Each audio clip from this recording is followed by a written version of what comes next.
예, 11시 20분 지나고 있습니다. 미국 증시 하락, 그에 비하면 국내 증시는 상당히 견조하게 지금 잘 버티고 있는 흐름입니다.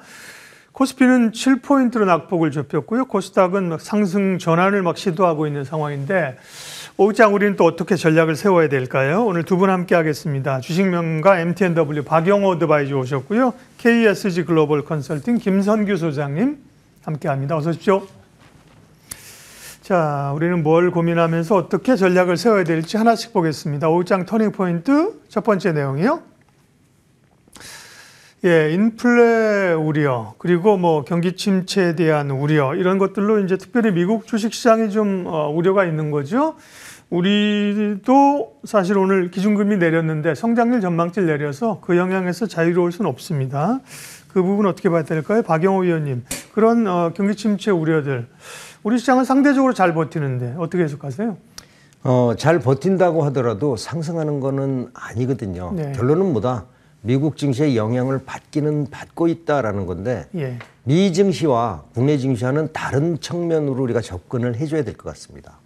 그동안에 보면은 미 증시는 많이 올라서 지금 한 1개월 동안 고점에서 횡보한 이후에 지금 조정을 보이고 있지만은, 우리 국내 증시는 미국하고 디커플링 상태에서 이제 바닥을 다지는 구간이기 때문에 단기적으로 반등한 이후에 조정을 보이지만, 여기에서 추가적으로 급락하는 것보다는 일단은 확실하게 바닥을 다지는 구간이다, 이렇게 보는 게 좋을 것 같다라고 보고요.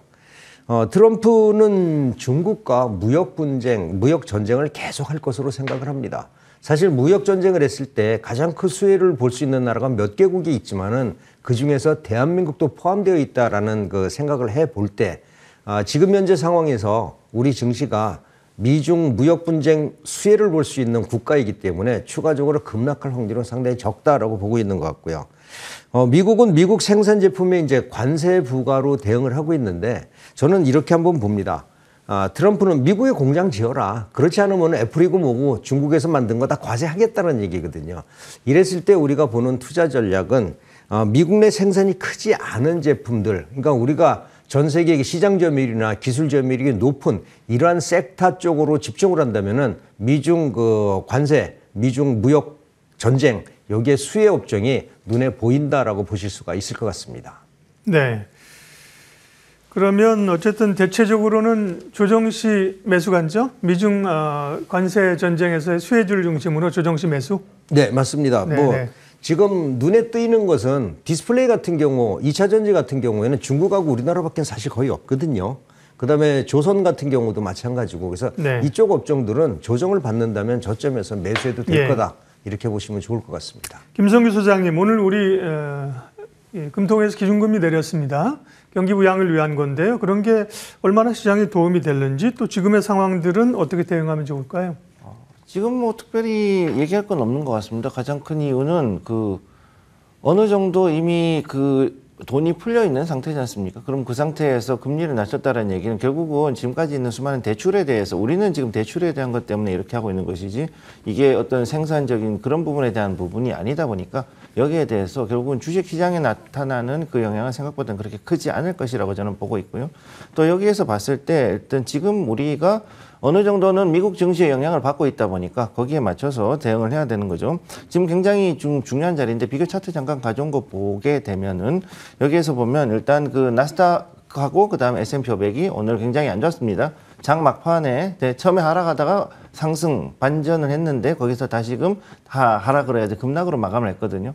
그럼 지금 현재 여기 나와 있는 자리를 보시게 되면 지금 이렇게 노랗게 만들어 놓은 것 중 두 번째, 세 번째, 네 번째가 각각 나스닥, S&P 500, 그 다음에 필라델피아 반도체 지수 되겠습니다.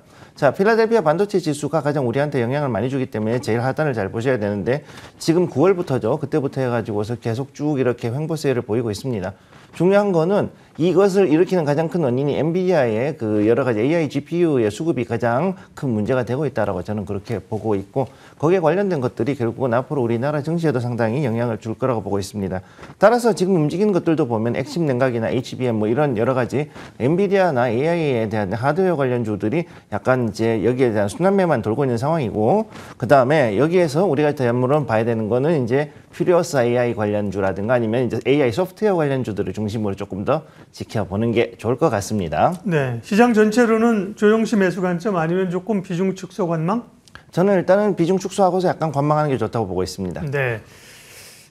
시장에 대한 매크로적인 상황들 전략부터 세웠고요. 이번에는 이제 구체적으로 섹터 이야기를 시작하도록 하겠습니다. 다음 주제 보여주십시오.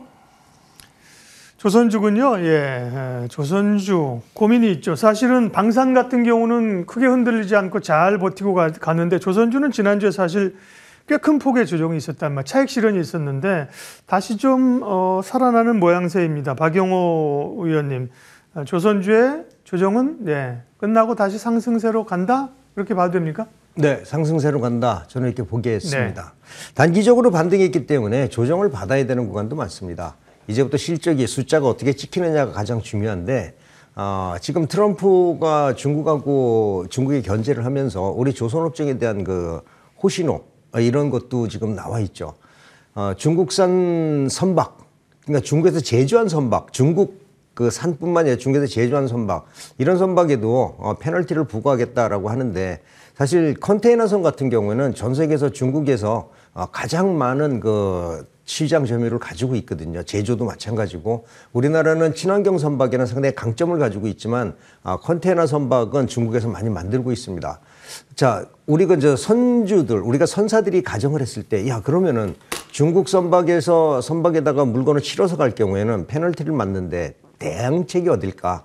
그렇다면은 중소형 선박을 빨리 다른 나라에서 만들어야 된다는 얘기인데 저는 이게 한국의 최대 수혜가 되지 않을까라고 생각을 합니다. 그래서 단기적으로는 반등을 했기 때문에 조정을 보이지만은 저점 부근에서 지금 중국과 미국과 이런 그 무역 전쟁이 지속된다면은 조선주는 수혜다. 이유는 뭐다?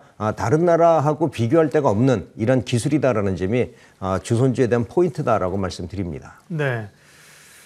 미국이 이제 군사적 목적에서 한국에 또 조선 산업을 원한다. 거기다가 중국을 견제한다는 얘기일 텐데요. 김성규 소장님, 다만 이제 그동안도 나쁜 게 아니라 밸류에 대한 논란이나 걱정이 좀 있었던 거잖아요. 조선주 어떻게 보세요? 조선주는 저는 계속해가지고서 밀고 있는 그런 종목 섹터라고 보시면 되겠고요. 네.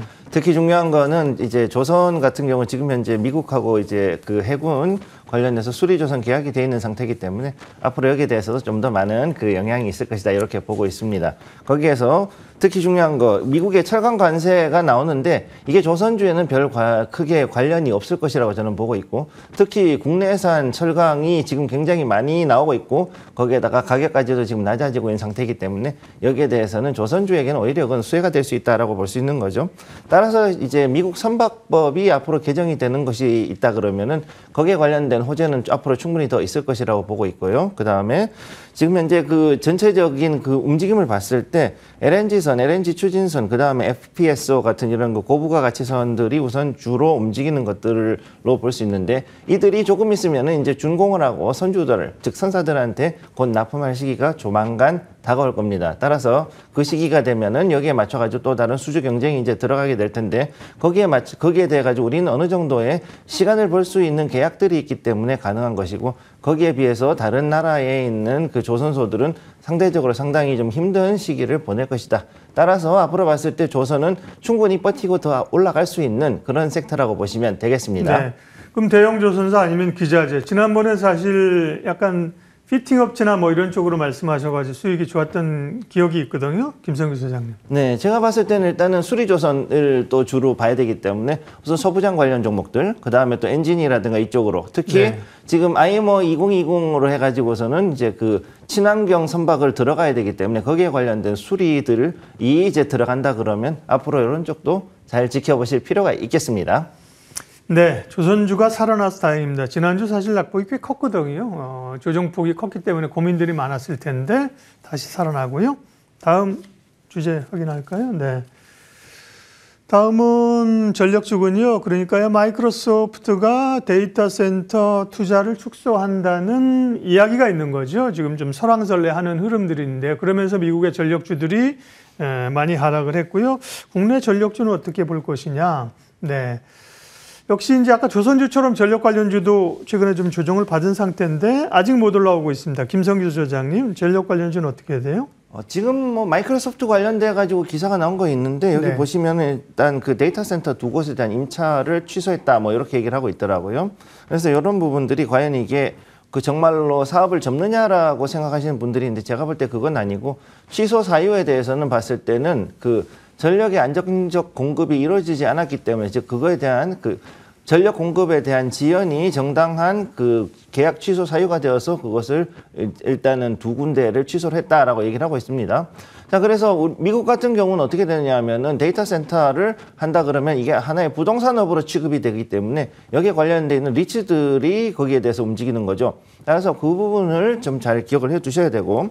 그래서 특히 중요한 거는 마이크로소프트가 우선은 기업형 클라우드로 사실은 엄청나게 큰 매출을 만들고 있습니다. 사실은 그 2대의 수익 중에 하나가 바로 이 기업형 클라우드에 관련된 건데 그러면은 데이터 센터를 절대 포기할 수가 없는 거죠. 그렇기 때문에 여기에 대해서 제가 볼 때는 오히려 데이터 센터를 좀 더 늘리고 그 다음에 더 효율이 좋거나 아니면은 자기들이 그 전력을 공급을 잘할 수 있는 그런 지역 아니면은 아예 테라파워 같은 이런 회사를 이용해 가지고 SMR을 이용해서 자기들이 자체적으로 전력 사업을 하고 또 전력 공급하는 그런 것까지도 일어날 거라고 저는 보고 있기 때문에 오히려 이런 상황에서는 이제는 전력주하고 원전 관련주를 더 지켜볼 필요가 있겠다라고 저는 오히려 그렇게 말씀드리겠습니다. 그렇군요. 뭐 악재로 받아들이면서 부담스러운데 오히려 전력주 더 관심을 가져야 될 때이다. 그러면 그 가운데서 이제 눈여겨볼 기업 탑픽 종목은 무엇입니까? 일단 대기업으로는 저는 우선 두산 에너빌리티 당연히 봐야 된다고 보고 있고요. 그 다음에 작은 걸로 한다 그러면 역시 이제 전선 관련주들을 좀 더 지켜볼 필요가 있겠다 이렇게 말씀드리겠습니다. 그러게요. 네.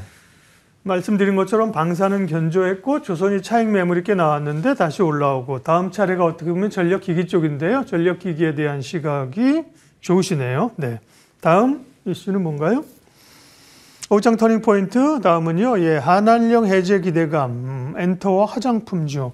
한한령에 대한 기대감으로 지난주 관련주들이 한번 큰 폭으로 올랐다가 다시 이제 뉴스를 저울질하고 있는 상황인데 어제 오늘 보면 화장품이 좀 치고 올라오는 것 같습니다. 박영호 대표님. 네. 한한령 우리가 2016년도인가요?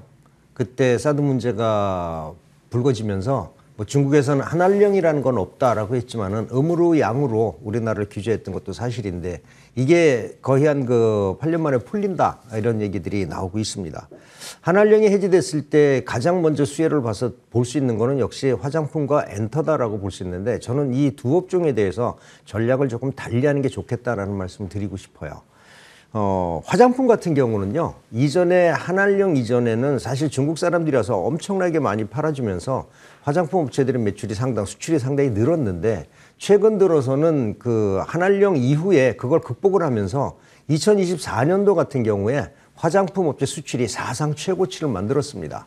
제가 준비한 자료가 하나 있는데 화장품의 월별 수출 동향을 한번 살펴보면은 지금 그 초록색 라인 밑에 그 하단에 있는 파란색 라인이 2016년도입니다. 이때는 중국 사람들이 화장품을 우리나라에서 엄청나게 많이 사갈 때고요. 그 다음에 검정색은 2023년도고요. 붉은색이 2024년도입니다. 중국에서 화장품을 사주지 않더라도 우리나라는 사상 최고, 이전에 한한령 이전에 매출보다도 약 2배가 넘는 이런 매출들을 하고 있기 때문에 화장품은 한한령의 휴해가 되는 건 맞지만 그렇게 큰 폭의 그 실적 우전은 어렵다라고 보는데 네. 엔터는 다르다는 거죠. 엔터는 이전에도 중국에서 엄청난 그 자금을 들여서 엔터에 대해서 투자를 많이 했었기 때문에 아마 이번에 한한령이 해제되면은 엔터가 가장 큰 수혜가 볼 거다. 이래서 저는 둘 중에 하나를 선택하라면은 저는 엔터를 선택하겠다라는 말씀 드립니다. 한한령 관련해서 뭐 물론 두 가지 섹터만 있는 건 아니고요. 다른 섹터도 있긴 합니다만 콘텐츠도 있을 수 있고 면세도 있고 뭐 여행도 있겠습니다만 엔터와 화장품 중에서는 엔터주가 더 수혜를 받을 가능성이 높다. 네. 그러면 엔터주 가운데 좋게 보시는 기업은? 역시 그 JYP 엔터가 네. 회사 내 잡음도 없고 꾸준하게 성장을 했기 때문에 저는 JYP 엔터가 가장 그 효과가 크겠다. 물론 BTS가 있는 이런 하이브, 그 회사도 예. 나쁘진 않죠.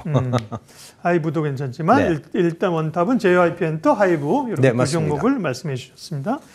한한령에 대한 기대감으로 엔터주 얘기를 했고요. 다음은 두 분이 또 말씀해 주실 공략 종목들입니다. 박영호 위원님은 조선기자재, 동성화인텍을 작년 11월에 말씀해 주셨죠. 그때로 기준으로 하면 최고가 91%까지 수익을 잘 기록을 하고 있고요. 오늘 관심주는요? 저는 오늘 2차 전지를 보자라는 말씀을 드리고 싶어요. 네. 2차 전지는 사실 중국하고 한국을 빼면은 전 세계 다른 나라들이 없다라는 건데 미중 무역 분쟁에서도 중국을 배제한다면은 2차 전지 우리나라 거를 쓸 확률이 높다라는 거죠. 뭐 NCM도 마찬가지고 LFP도 마찬가지고요. 그런데 지금 시장에서 이슈가 되고 있는 건 역시 4680 이번에 3월 5일 날 인터배터리가 잠실에서 열리는데 이때 배터리 관련주들이 좀 올라갈 확률이 상당히 높습니다. 지금 4680 이슈가 되고 있기 때문에 4680 캔을 만들고 있는 동원 시스템즈를 말씀드리고 싶은데요. 동원 시스템즈 2차 전지용 양극박도 생산을 하고요. 2차 전지 원형 캔 설비 투자를 지금 추가적으로 하고 있는 모습이고요. 그다음에 2차 전지용 파우치백도 올해나마 LG 에너지 솔루션의 공급이 가능할 거다라는 얘기들이 나와 있습니다. 물론 4680 배터리 캔은 LG하고 계약을 했기 때문에 올해부터 실질적인 매출이 일어날 텐데 이 회사는 우리가 깡통 회사로 알고 있지만은 2차 전지 성장률이 아직 주가에 반영이 안 됐다는 점에서 저는 관심을 가지자라는 말씀 드리고요. 1차 목표가는 45,000원 정도 설정해 드리고 지지탈가는 35,000원 설정해 드리겠습니다. 네.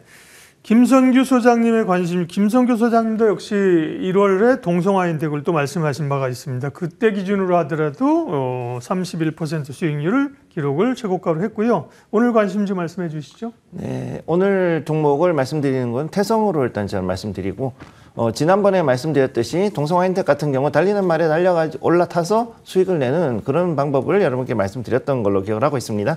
자, 그래서 이 종목 같은 경우 PCB, 그 다음에 카메라 모듈, 2차 전지의 동박, 그 다음에 유리기판 이래가지고 굉장히 많은 테마들이 엮여있는 그런 회사라고 보시면 되겠고, 이 종목 같은 경우 특히 재밌는 것은 또 이게 상당히 여러 가지 부분에서 손을 대고 있는데도 불구하고 시총 자체도 상당히 큽니다. 그렇기 때문에 지금 급등하고 나가지고 조정을 받고 다시금 올라가는 자리에 있기 때문에 굉장히 좋은 자리라고 보시면 됩니다.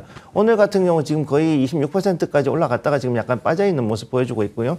지금 어제 나온 얘기로는 이제 동박과 그다음에 유리기판에 대한 복합 공장을 천안에다가 드디어 착공이 들어갔기 때문에 여기에 대한 기대감이 있는 것은 사실입니다. 물론 올해 약간 적자가 나왔기 때문에 이 전체적인 재무 구조가 약간 나빠질 수 있지 않느냐 라고 보시는 분들도 있는데, 원래 이런 신규 공장 건설이라든가 이런 쪽으로 들어갔을 때는 당연히 여기에서는 약간 좀 일시적인 재무의 악화가 일어날 수 있는 것들을 일단 감안하고 보셔야 되는 거고, 여기에 대해서 일단 목표가는 43,000원 전 고점까지 일단 봐주시고, 약간 좀 더 공격적으로 가신다 그러면 여기서 20% 정도 더 위로까지는 보셔도 됩니다. 여기에서 손절가는 31,000원을 일단 제시를 해드리겠습니다. 네, 태성을 관심주로 말씀해 주셨습니다. 오장 터닝포인트 핵심 섹터에 관한 이야기, 종목 이야기까지 MTNW 박영호 어드바이저 그리고 KSG 글로벌 김선규 소장님 함께했습니다. 고맙습니다.